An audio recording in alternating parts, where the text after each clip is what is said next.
Everyone, আসসালামু আলাইকুম। কেমন আছেন সবাই? আজকে আপনাদের জন্য নিয়ে চলে আসলাম আরেকটি নতুন ভিডিও। তো আজকের ভিডিও হলো আমি চিকেন রোস্ট রান্না করব।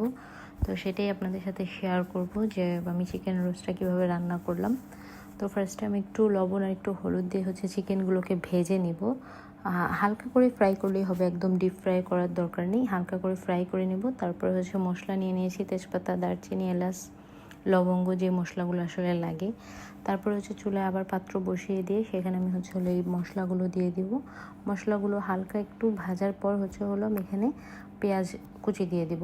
আর অবশ্যই আপনারা এখানে তেলের সাথে একটু ঘি দিবেন, তাহলে ফ্লেভারটা একদম শাহি শাহি একটা ফ্লেভার আসে আর কি।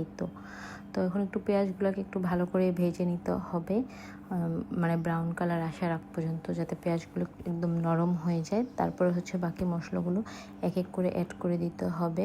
তো ফার্স্টে আমি মশলার ভিতরে অ্যাড করলাম আদা রসুন পেস্ট। আপনারা আপনাদের পরিমাণ মতো দিবেন। পরিমাণটা আমি আমার পরিমাণ মতো নিয়েছি, মানে 8 পিস সম পরিমাণ যেরকম মশলা লাগে আমি ওগুলো অ্যাড করেছি। তারপরে এখানে দিয়ে দিলাম জিরার গুঁড়া, ধনিয়ার গুঁড়া, আর হালকা আমি একটু গোলমরিচের গুঁড়া দিয়েছি। আপনারা চাইলে দিতেও পারেন, নাও দিতে পারেন। তারপর আমি পানি দিয়ে মশলাটা কষিয়ে নিব। আর একটু আমি কালারের জন্য মরিচের গুঁড়া দিয়েছি, আপনারা এটাও চাইলে দিতে পারেন বা স্কিপ করতে পারেন। তারপরে আমি এখানে বাদাম বাটা দিয়েছি, কাজু বাদাম, কাঠবাদাম পেস্ট করা ছিল, সেই বাদাম বাটাটা দিয়েছি আমি আমার পরিমাণ মতো দিয়েছি। তারপর টক দই দিয়ে দিয়েছি আমার পরিমাণ মতো।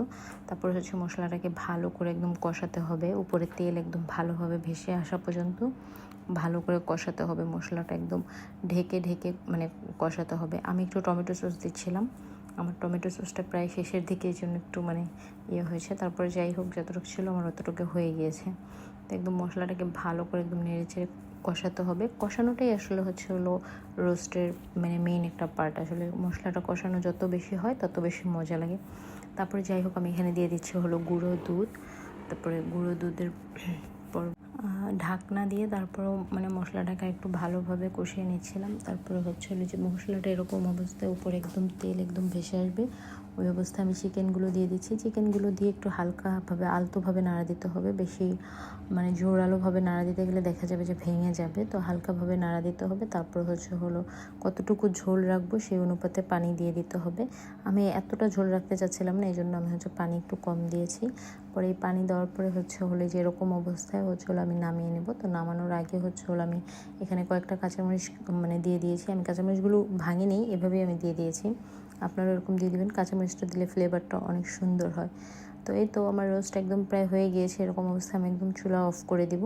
তো আপনাদের কাছে কেমন লেগেছে অবশ্যই কমেন্ট করে জানাবেন। আজকের ভিডিও এই পর্যন্ত। সবাই ভালো থাকবেন, সুস্থ থাকবেন। আল্লাহ হাফেজ।